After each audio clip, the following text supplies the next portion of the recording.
Good day, grade 12s. This is the Momentum and Impulse episode of our Boost video series. My name is Isabel van Gent, and we will look at some details that you would need in order to get through your grade 12 year. First of all, we must look at the pre-knowledge that we need in order to master this section. You must be able to use units and to convert units. It is important that you must be able to manipulate equations. You must know the techniques of vector addition, and Newton's laws are always very important in physics, and in this sections it is especially applied quite intensely. Before we go any further and looking at momentum, which is mass in motion, I would just like to emphasize that your key to mastering physics is to know your definitions. You must know all your definitions by heart and actually understand what the definition implies. If you do not know your definitions and you read a problem statement, then you are completely lost because you do not know which principles to apply to solve that problem. So I am going to hammer a lot on that, and I'm also going to show you some techniques that you can use to remember and to know your definitions well. Let's get back to momentum. The M words in this little phrase is very important because momentum is all about mass and motion. So we need mass and velocity to calculate momentum. So when an object has mass, which it should always have, and when it is moving, it doesn't matter in which direction, it has a velocity, that implies that an object has momentum. If we can just quickly recap, that momentum is directly proportional to mass, and it is also directly proportional to the velocity. Very important, mass is a scalar, but velocity is a vector, and because a vector is part of our equation, momentum is also a vector. Therefore, delta P, the change in momentum, is equal to m delta V, the mass multiplied by the change in velocity, and the unit for that is kilogram meter per second. That brings us to the formal definition of momentum. The linear momentum of an object is a vector quantity equal to the product of the mass and the velocity of the object. Just another idea that you can make use of. In physics, it is often the case that if you know or if you can read off the equation from your information sheet, that you can then deduce your definition. So if we just go one step back, the last line on the screen at the moment, it says delta P equals m delta V. Let's quickly recap and have a look at how does that relate to the definition. The linear momentum, delta P of an object, is a vector quantity. We know that because delta V is part of our formula. And it is equal to the product of the mass and the velocity of the object. If you know the equation, you can then deduce what the definition should be. Let's look at delta P, the change in momentum. So the change in momentum is equal to the final momentum minus the initial momentum. And because momentum, the formula for momentum is m delta V, we can then change the formula to mv final minus mv initial. Then we see that m is a common factor in both those terms, so we take that out. So m bracket v final minus v initial. In terms of the change in momentum, I want us to look at three scenarios. A ball hits a wall and bounces back. The next one is an object that is moving.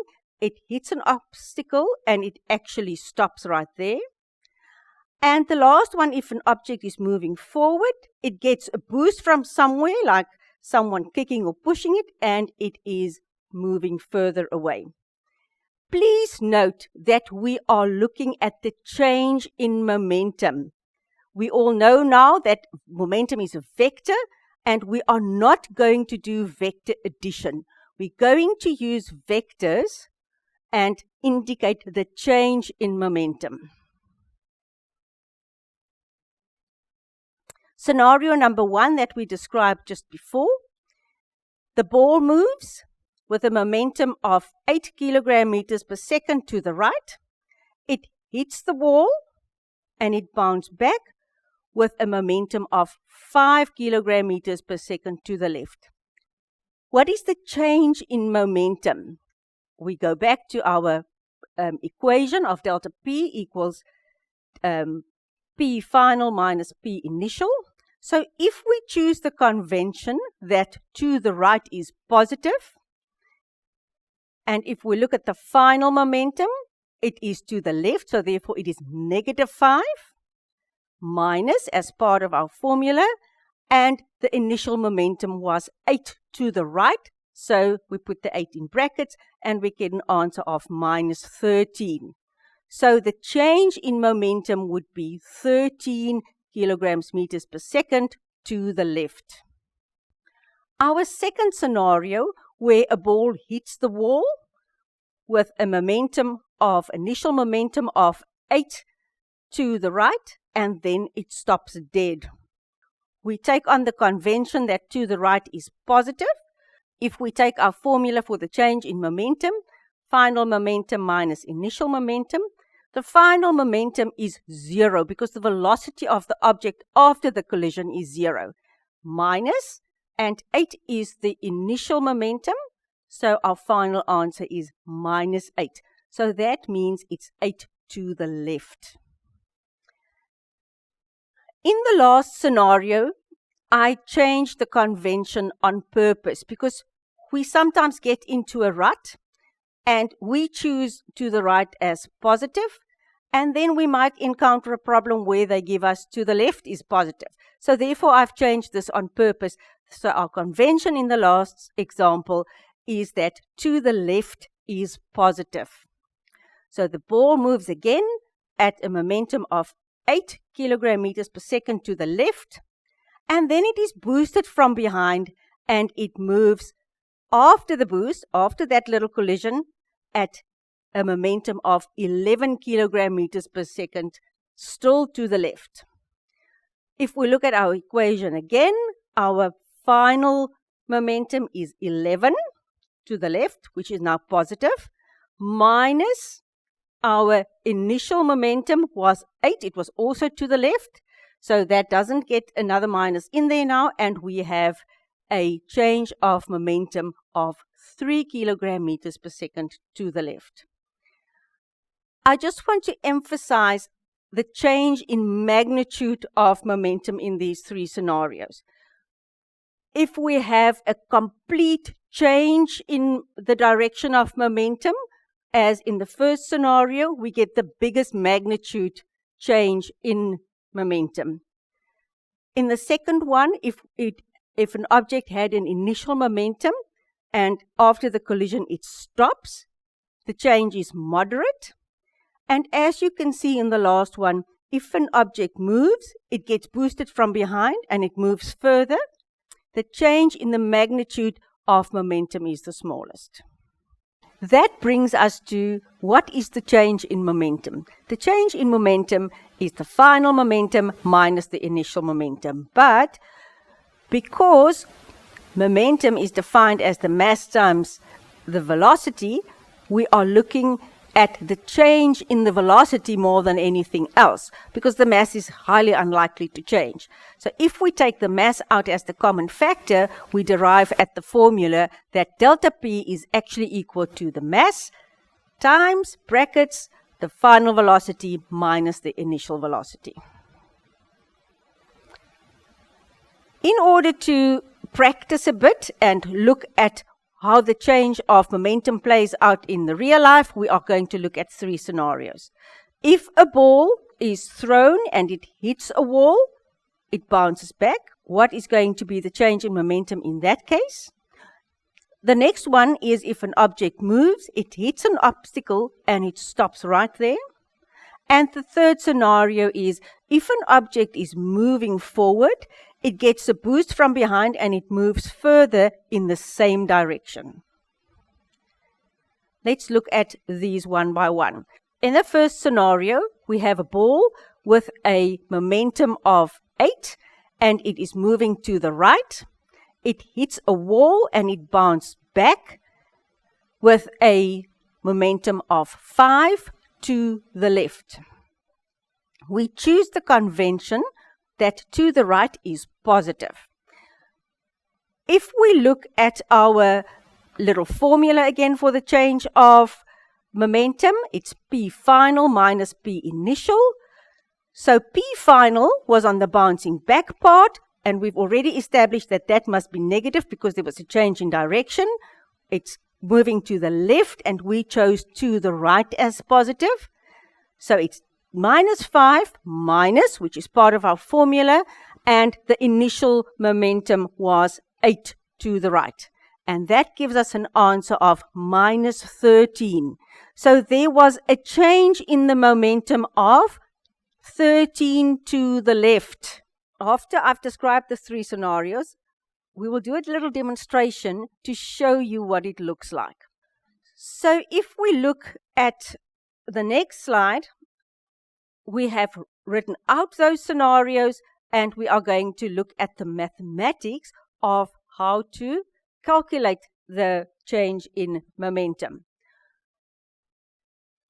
So for the first scenario, where we had an object moving and it's rebounding from an obstacle, delta P is equal to P final minus P initial.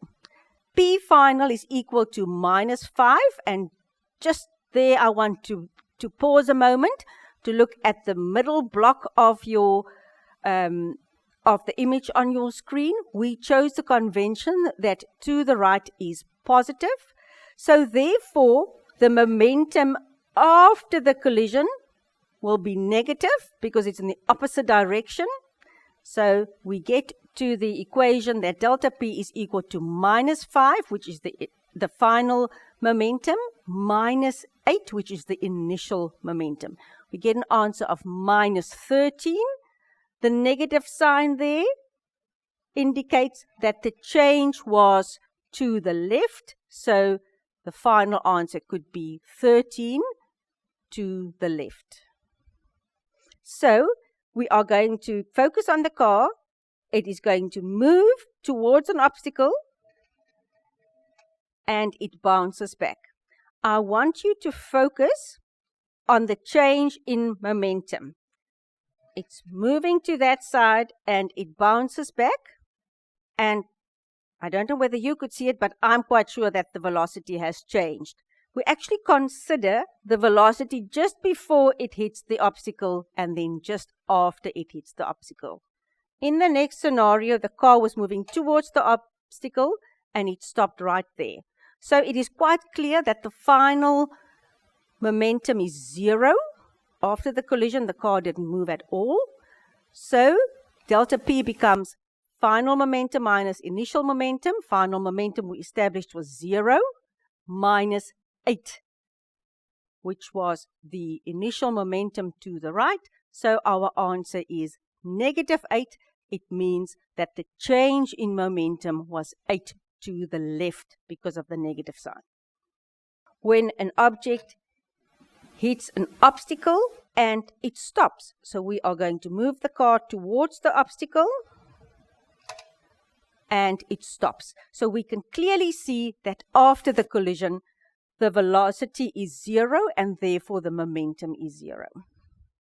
This brings us to our last scenario, where we had an object moving with a momentum of 8 to your right, and it's boosted from behind and then moves in the same direction with a momentum of 11.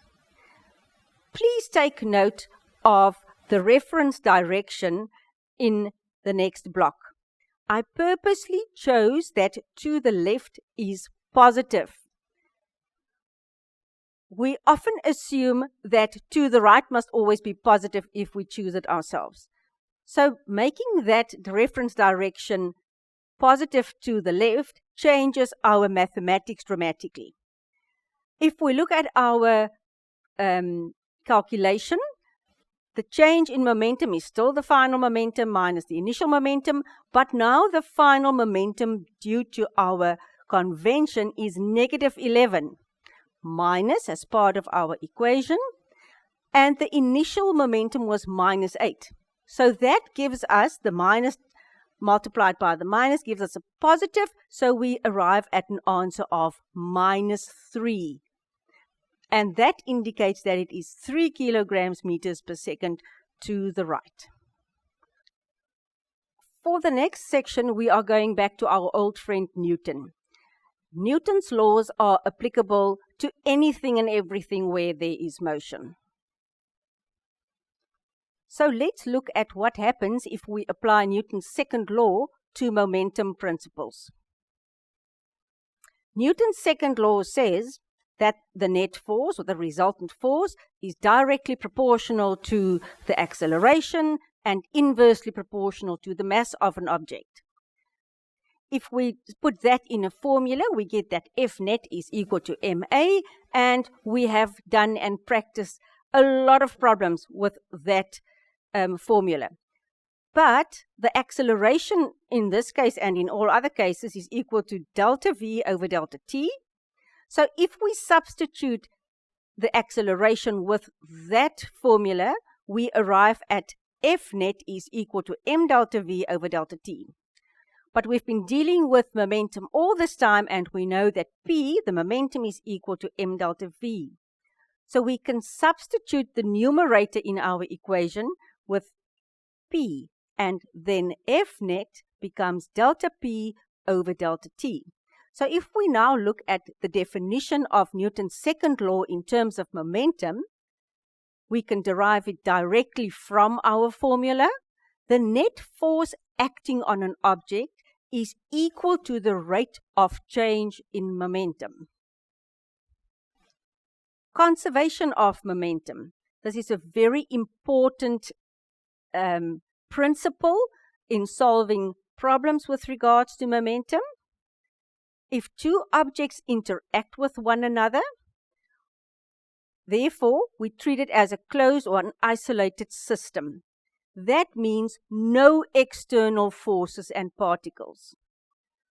When we manipulated the cars a while ago, once my hands have left the cars, that becomes a closed system because the wheels of these cars are very near to frictionless. We regard that as frictionless. So there were no external forces and no external matter added to the system. So what is an isolated system in terms of the scientific definition? So then an isolated system is one on which the net external force acting on the system is 0. So there are no external forces working on the system. This brings us to the definition of the conservation of momentum. Remember, conserve means it stays the same. A quantity doesn't change. The total momentum of an isolated system is constant. So that means that the net momentum is equal to 0.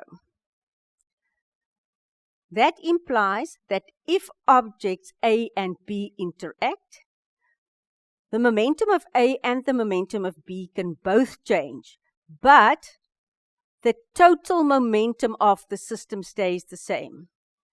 That brings us to the point that the total momentum stays the same.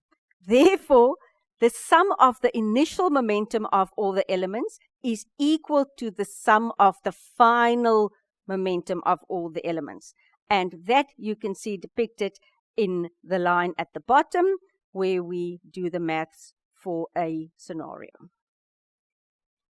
The next very important concept that we must clear out is that we talk about kinetic energy when we solve momentum problems, and then there's momentum. And it is very important that we do not confuse the two concepts, because any object with momentum also has kinetic energy. And why is that? Because M and V are both involved in those concepts. Therefore, when an object has momentum and it has kinetic energy, both are applicable, but they are definitely not the same. And we can see this from the formulas. The kinetic energy is calculated as equal to a half mv squared, and the unit of that is joules. When we calculate momentum, the formula is P equals mv, and the unit for that is kilogram meters per second. So as you can see, the formulas are different, and therefore it's two different quantities. But when an object moves, it possesses both momentum and kinetic energy. So we have now cleared out what the difference between kinetic energy and momentum is. The next is another concept that's very important when we want to solve problems with regards to momentum, and that is if we look at the types of collisions that occur. Elastic collisions are collisions where the kinetic energy and momentum are conserved. Conserved means it stays the same before and after an incident. Therefore, the sum of the momentum before a collision is equal to the sum of the momentum after a collision. And we have that the kinetic energy before the collision is equal to the kinetic energy after the collision. Both those quantities are conserved. We've dealt with elastic collisions, so let's look at sort of the opposite, inelastic collisions. They are collisions where the total momentum is conserved, but the total kinetic energy is not conserved. So our equation for the conservation of momentum stays the same, but the kinetic energy before a collision is not equal to the kinetic energy after the collision. In this section, we only have 6 definitions that you must know. And at this point, I would like to show you a technique with which you can help yourself to remember these definitions even better. You can make yourself some flashcards with any paper. I am very lucky that I have access to some colored paper in a larger weight, so it's nice and sturdy, but I'm going to use this to make a flashcard. You can use any paper to make yourself flashcards. As I have emphasized earlier on, it is so important that you must know and be able to apply the definitions. You need to know the definitions so that you know which principle to apply. I use the example of the definition of an inelastic collision to show you how to go about this. So on the one side of your card, you write what you want to define. In this case, it's inelastic collision. On the back of your card, you write the definition in your own shorthand. You don't have to write it word for word, as long as you can say the words in between. So, in this case, I wrote inelastic collision on this side, and the back says P is conserved, EK is not conserved. So if you fill in the words, you must tell yourself for an inelastic collision, momentum is conserved, but the total kinetic energy is not conserved. You can make 6 cards like this for your momentum chapter, and you can even quiz yourself. Because if you know this, you know how to solve a problem. At this point in time in the presentation, I would like us to apply all the principles that we have learned in the section beforehand and to solve a problem. So we are going to look at paper 1 of September 2018 for the grade 12s, question 4. Even though drawing is not one of my talents, I have found it very helpful to have a visual picture of what is going on. So I'm going to do my level best to entertain you with my horrible drawings, and so that we can see what is actually happening and playing out in the problem statement for the entire problem. So first of all, we're going to read our question carefully.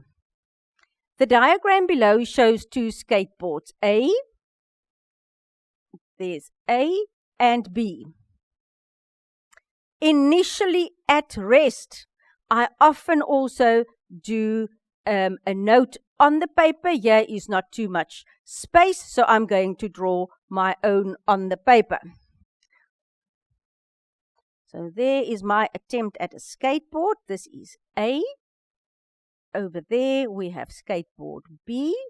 Looks as if its wheels are coming off, but it'll do the trick. And they are initially at rest. So the initial velocity of A is 0 meters per second. They are both at rest, so the initial velocity for B is also 0 meters per second. Initially at rest now, with a cat standing on skateboard A. Luckily, the drawing in the paper, very happy cat. Let's give it 4 legs from this side. It is standing on skateboard A, so that means initially the velocity of the skateboard is 0, so therefore the velocity of the cat initially is also 0 meters per second. The next sentence, the skateboards are in a straight line, so that lines up with linear momentum, one in front of the other and a short distance apart. The surface is flat, frictionless and horizontal. So, question 4.1, they ask us, state the principle of conservation of linear momentum in words. I'm going to keep this page, my sketch page, separate as the writing here takes up quite a bit of space and I will rather refer back to my sketch from time to time. So I am going to write 4.1 on a separate page, and that is the total linear momentum of an isolated system remains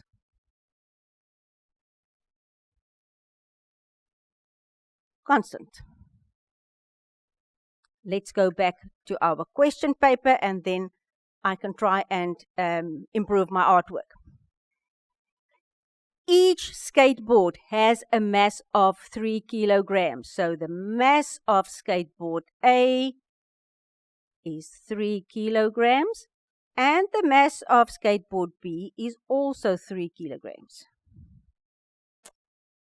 The cat with a mass of 2,6 kilograms. So we know now that the mass of the cat, 2,6 kilograms, jumps from skateboard A with a horizontal velocity of 3 meters per second.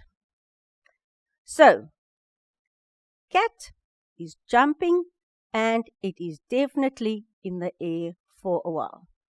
Now the tail is upright because it's scared. There's the cat. Oh, it must have ears as well.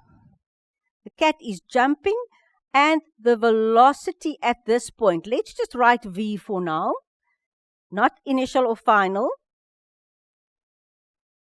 is equal to 3 meters per second. And I've just done something that I would like to encourage you to do. For a moment, I doubted what I remembered. What did I do? I checked what the velocity is. So please do not write the first thing that comes in your mind. Make sure that the quantities that you write down here are correct. So the cat is 2,6 kilograms. It jumps from skateboard A with a horizontal velocity and lands on skateboard B.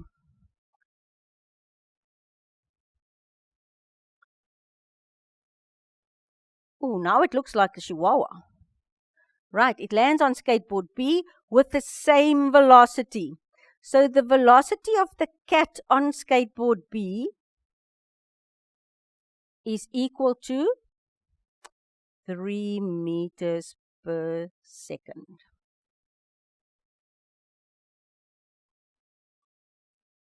In question 4.2, they ask us, calculate the velocity of skateboard A just after the cat has jumped from it. Please note that the next sentence is applicable to question 4.3. It's not indicated clearly in this question paper, so the information for question 4.2 actually stops there. Let's look at the scenario again. So we have the cat on skateboard A, and they say we must calculate the velocity of the skateboard just after the cat has jumped from it. So we are only going to consider this scenario. Skateboard, cat, and the cat is going from this position to the position where it is flying through the air.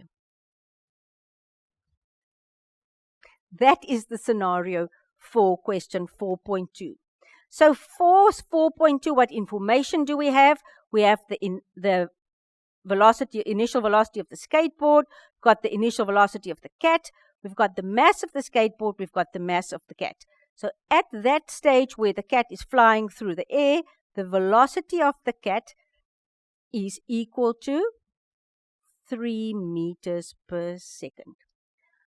We are going to take the scenario in question 4.2 on its own at this stage. It says calculate the velocity of skateboard A just after the cat has jumped from it. So if we look at the scenario, this is what it would look like, and we are going to look at this change of momentum on its own. So the velocity of the skateboard and the cat initially is zero. And the velocity of the cat initially is 0 because it tells us earlier that this system is at rest. The cat has started moving, so that is the event that we are going to consider, the movement of the cat. So it is similar to an explosion where everything is stationary before the explosion, and after the explosion, there's just stuff flying around and moving around. So in this scenario, the velocity of the cat, the velocity of the skateboard is 0, and the next moment, the cat is flying through the air. So this velocity of the cat is the final velocity for this situation. So now they want to know from us, what is the velocity of skateboard A after the cat has jumped from the skateboard? So that is what we do not know. So if we draw a line, that is how I like to do at that point. So this side of the green line is the before situation. And that side of the green line is the after situation. Let's try and solve the problem, because we need to calculate what is the velocity of the skateboard after the cat has bolted from the skateboard. So 4.2. We know that the principles of the conservation of momentum apply, so therefore the sum of the momentum initially is equal to the sum of the momentum finally. This is the before situation, this is the after situation. What has happened before the motion started? We have the momentum of A plus the momentum of the cat is equal to initially and initially. In other words, the momentum of A initially before plus the momentum of the cat initially before the motion started, and that is equal to the momentum of the skateboard after the collision, or the final momentum, plus P cat final. Let us now put in our formulas for P. So it's the mass of A times the velocity of A initially plus the mass of the cat. Velocity of the cat initially is equal to the mass of A and the velocity of A after the change of momentum plus m of the cat, the velocity of the cat, finally. The scenario where we are at the moment is that the total momentum before the cat jumped is equal to the total momentum after the cat jumped. And we need to substitute the values that we have obtained from our problem statement into our equation. So the mass of trolley A is 3 kilograms. So it is 3. And then the velocity of A is 0 before the collision. Remember, we said the velocity initial is 0 meters per second. Plus, if we look at the cat situation, the cat is sitting merrily on the trolley, and at that stage, the velocity is also 0. For me, this equal sign is also the sign of change. So the scenario is changing after that. The cat is flying through the air, and we want to find out what happened to the skateboard. So first of all, we have the mass of the skateboard after the cat has bolted. It is still 3 kilograms. We do not know what is the velocity of the skateboard number A finally after the collision. Plus the mass of the cat is 2,6. The velocity after the explosion, the explosion is similar to the cat. The cat jumping off the skateboard is similar to an explosion. That velocity was given to us as it is flying through the air as 3 meters per second. Something that I haven't mentioned up to now, I haven't actually decided about my own reference with regards to direction. I am just assuming that everything in that direction is positive. That is why I substituted 3 meters per second there as a positive value. Let's try and calculate. That, of course, 3 times 0 is 0 and 2,6 times 0 is 0. Does that line up with what we know? Very much yes, because we know that the skateboard and the cat was stationary before any change of momentum happened. So that is equal to 3v of A final plus 2,6 times 3. If you need your calculator, take out your calculator and you multiply 2.6 times 3 and you get it is equal to 7,8.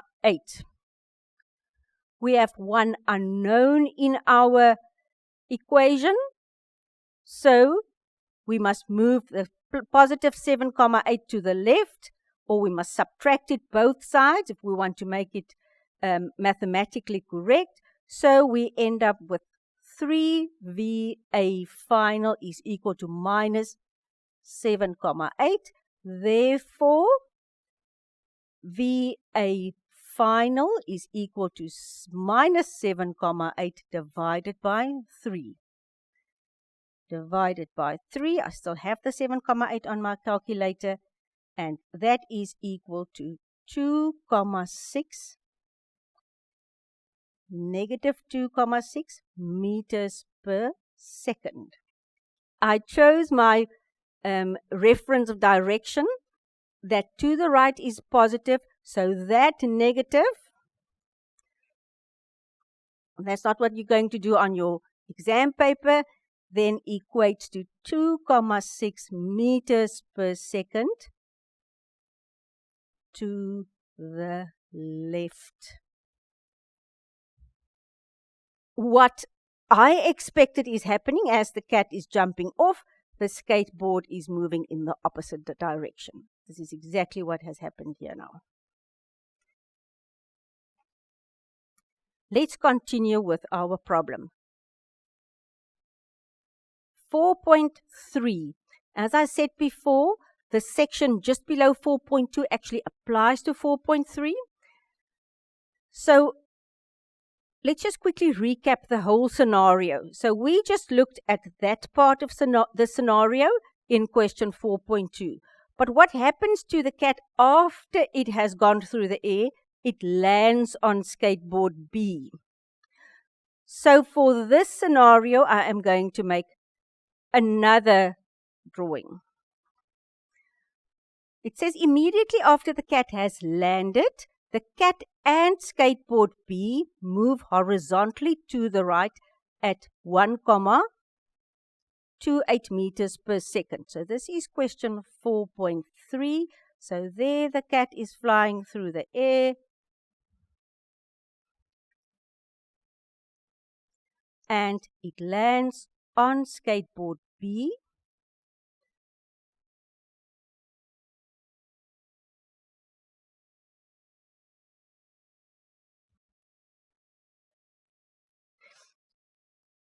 Right.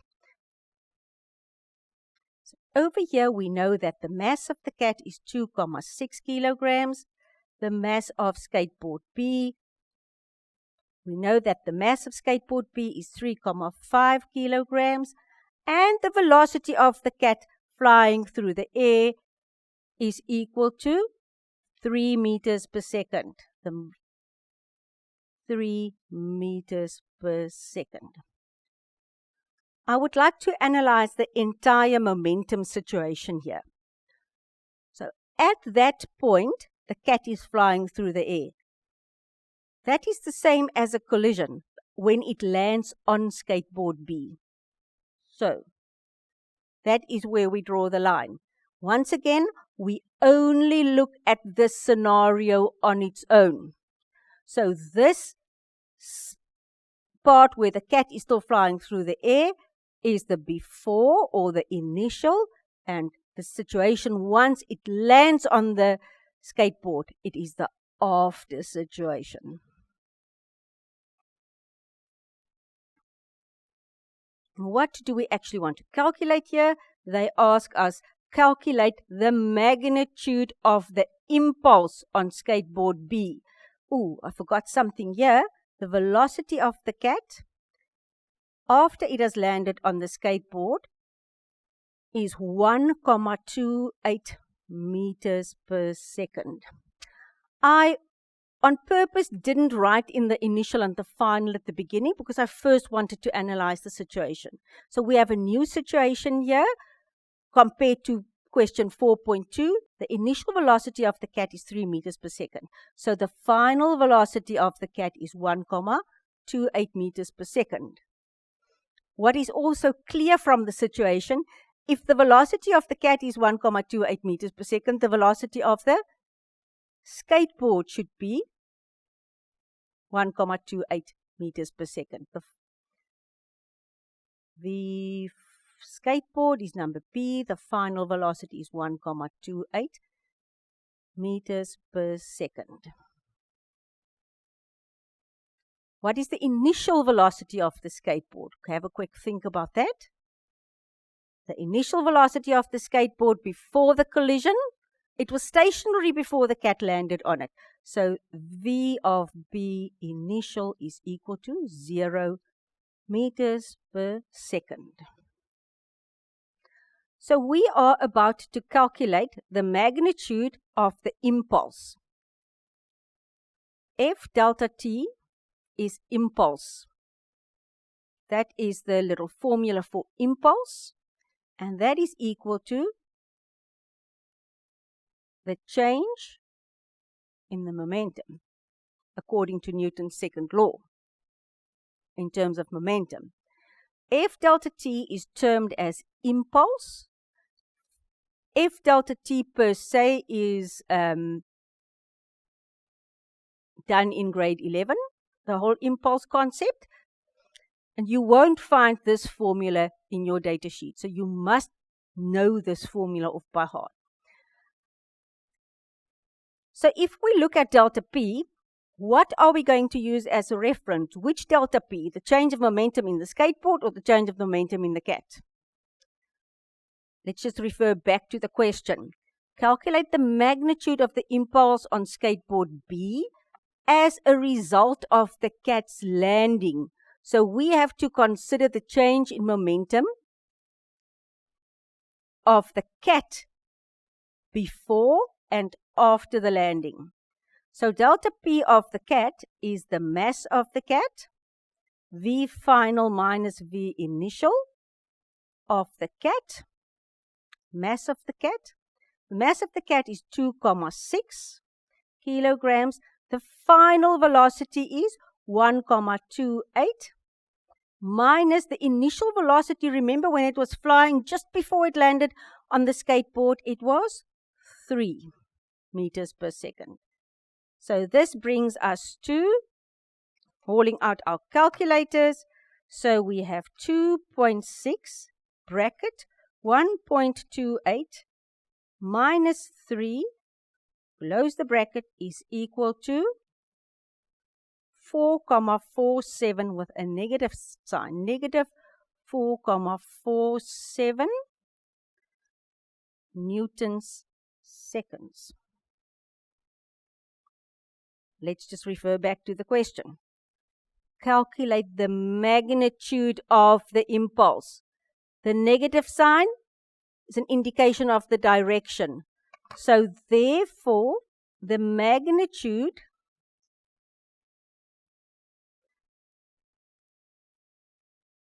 of the impulse, F delta T, is equal to 4,47 Newton seconds. We do not have to state a direction. We ignore that negative sign that we have over there, as that is an indication of the direction, the negative sign that is. So when they just ask us for the magnitude, we do not have to state the direction of the object at all.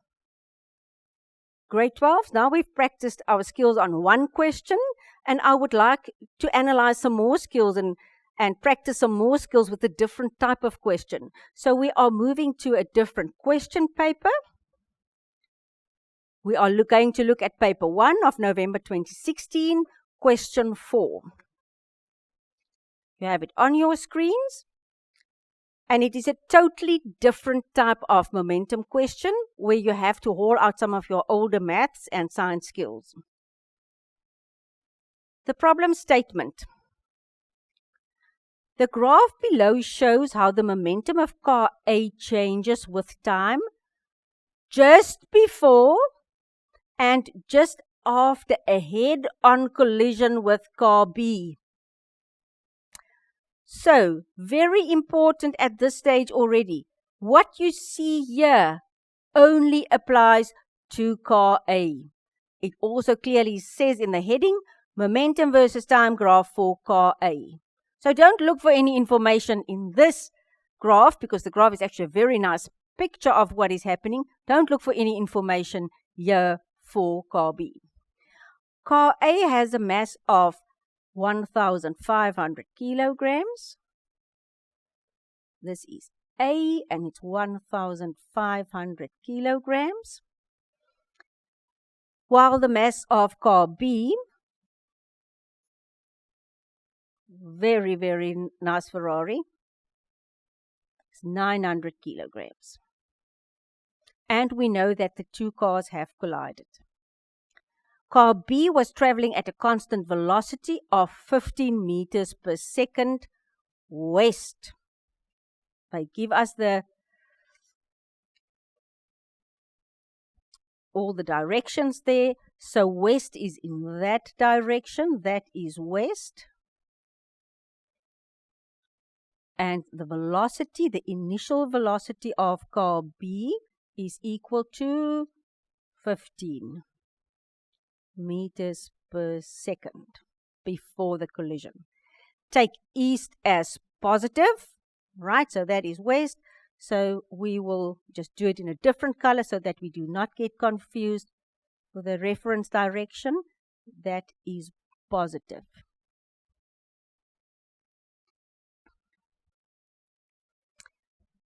Number 4.1. What do you understand by the term isolated system as used in physics? You have to do quite a bit of writing for 1 mark. 4.1. After problem statement 4.1, it tells us use the information in the graph to answer the following questions. I would like to go back to the graph and just talk through what is happening in the graph. What picture is this graph sketching? It told us at the beginning that the graph represents the momentum of car A. So if we look initially at time 0, the car had a momentum of 30,000 kilograms meter per second, and then it changed to 14,000 in the time of 0.1 seconds. So it then continued to travel at a momentum of 14,000 kilograms meter per second. So during that 0.1 seconds, the momentum of the car has changed. 4.2.1, they ask us what is the magnitude of the velocity of car A just before the collision. We can read off the momentum of the car just before the collision, and that is equal to 30,000. So if we use our formula P equals mv, and we substitute the values that we know, P that we read off the graph, the momentum is 30,000. The mass of the car we wrote down right at the beginning is 1,500 rand. The mass of the car that we wrote down right at the beginning is equal to 1,500 kilograms, and the velocity is the unknown factor. So if we rearrange our equation to make V the subject of the formula, we end up with 30,000 divided by 1,500. We get an answer of 20 meters per second, and because they only asked for the magnitude, we do not have to indicate any direction. 4.2.2, the velocity of car B just after the collision. If we look at the graph, we know that the collision took place right there at 20.1 seconds. So if we use our formula for the conservation of momentum, we know that the sum of the total momentum initially is equal to the sum of the total momentum finally, after the collision. So before the collision, that is our before the collision scenario. It is PA initial plus PB initial is equal to PA final plus PB final. PA initial is 30,000 that we get straight off the graph. For the momentum of car B, we will have to use the mass of car B times the velocity of car B at the initial stage. And that is going to be equal to the final momentum of car A. Once again, we've got a huge graph to help us to get that. And the momentum of car A after the collision or finally is 14,000. Read that off from the graph.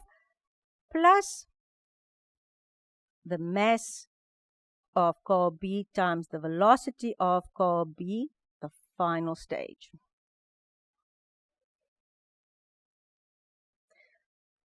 If we further substitute, so what is it that we want? What is the unknown that we want in this equation? It is the velocity of car B just after the collision. So that is the quantity that we have to isolate and to make the subject of our formula. But before we get there, we can fill in quite a few values.